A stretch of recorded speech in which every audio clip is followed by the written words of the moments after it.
Right. I asked Alice to straighten up the hall closet. She refused. That's because it doesn't need straightening up. Funny, that was her excuse. Daddy, she's insubordinate and rude, and I want her gone.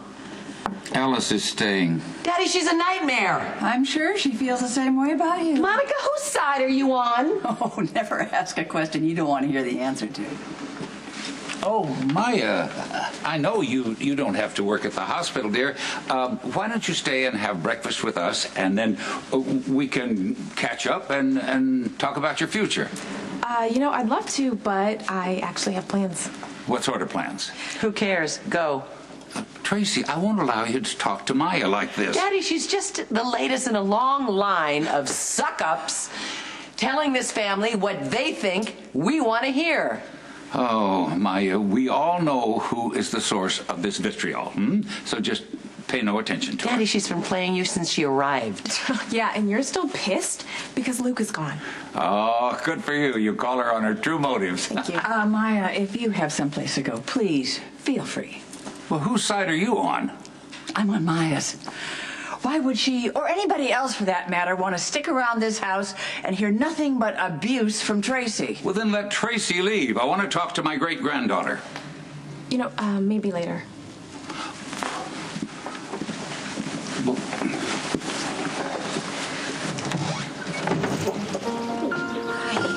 Brook Lynn. Well, what happened to you? I made a mistake, and I was kind of wondering if I could come home to my family.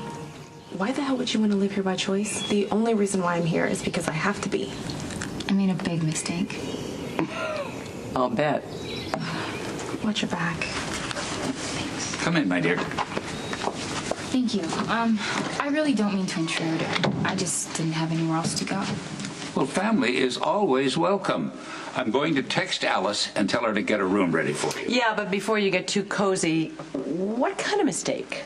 Tracy, I won't have you use that tone to your granddaughter. Daddy, she dropped out of school. She's been running wild. Well, if Lois and Ned had spent more time with their daughter than they did on their careers, maybe she'd have an opportunity. Maybe we ought to teach her accountability. Yeah, I know. I've made mistakes, but I am trying. Of course you are, my dear. Daddy, she shows up out of the blue, doesn't bother to come and visit us, and then she's on our patio when she needs a roof over her head. Okay, yes, Granny, I should have come to visit you, all right? But I wanted to go support myself, get a job. I didn't want you to think I was here for a handout.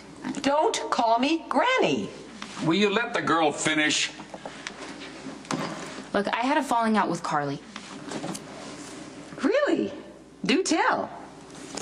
She still blames Dante for sending Michael to prison. So she was putting pressure on me to break up Dante and Lulu. I wanted to keep my job at the Metro Court, so I said that I would do it, but in the end I found out that I couldn't go through with it. Well, I applaud your integrity. So how did Carly react, huh? She fired me. Well, that definitely sounds like Carly. Well, Carly's loss is our gain. Of course you will come here and live with us. On one condition.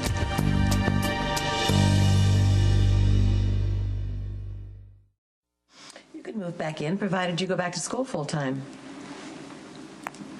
Well, of course. I mean, I want to go back. Really?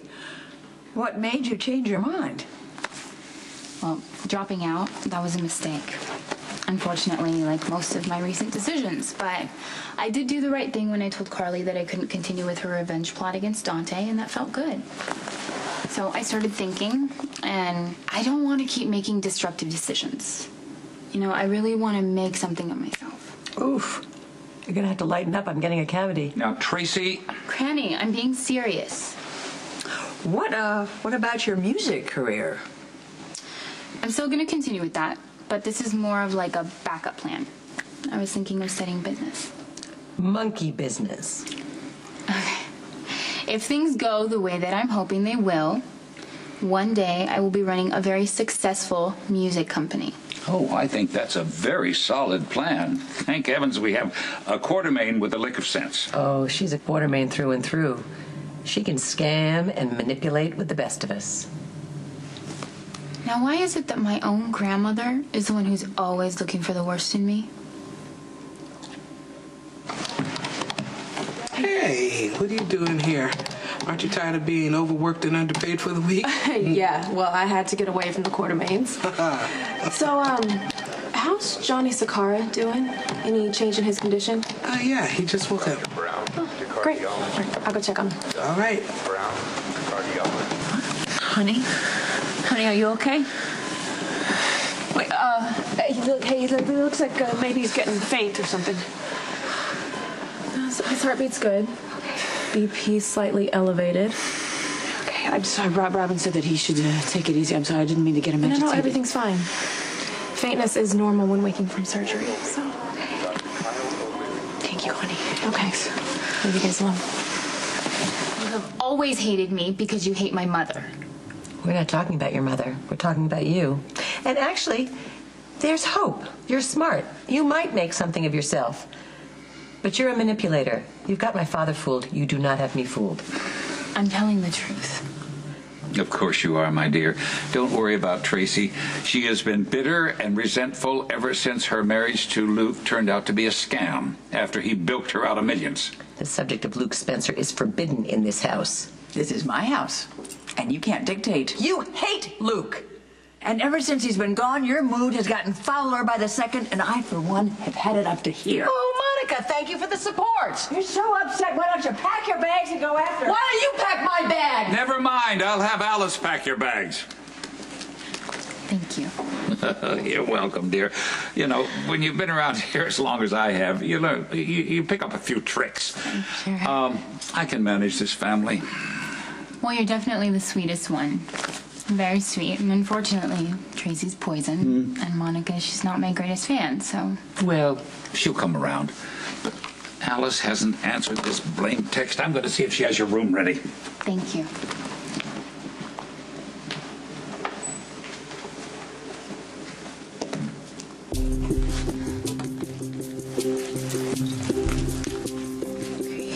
Funds. Here we go. Transfer. Oh, wire transfer. Okay. Brooke.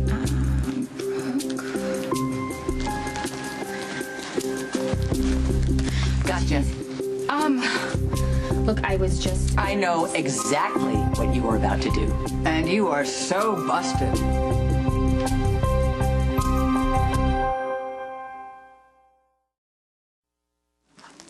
I was just checking to see if Alice had sent you the text message. How considerate of you.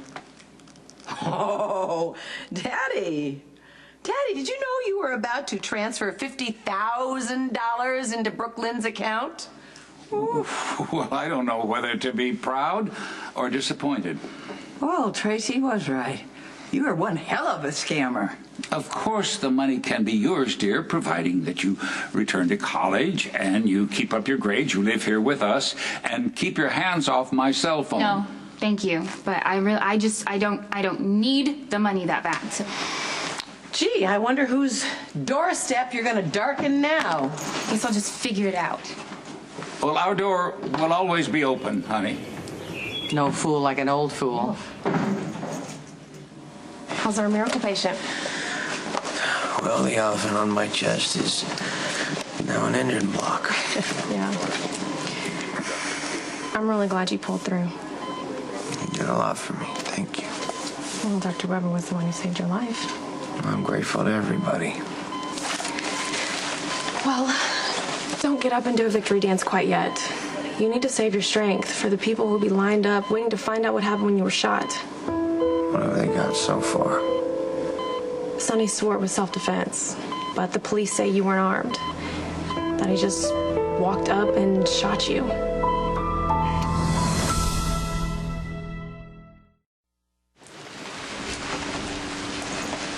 Brook Lynn? What are you doing out here? Get under.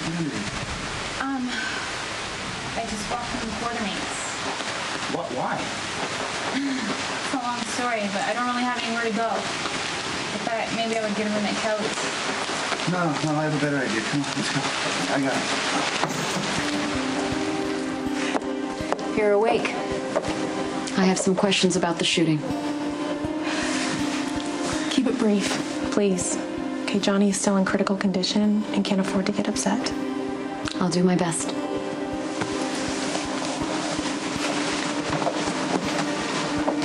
How much do you remember about the shooting? I was on Baker Street, Why? waiting for Sonny. Hey, honey, how's John doing? He's given a statement to Claire Walsh. It was mutual. He locked in on me as soon as he saw me. And what happened then? I talked to him about the war between us, and he said there was no war, that it was over. And he pulled out a gun and he shot me.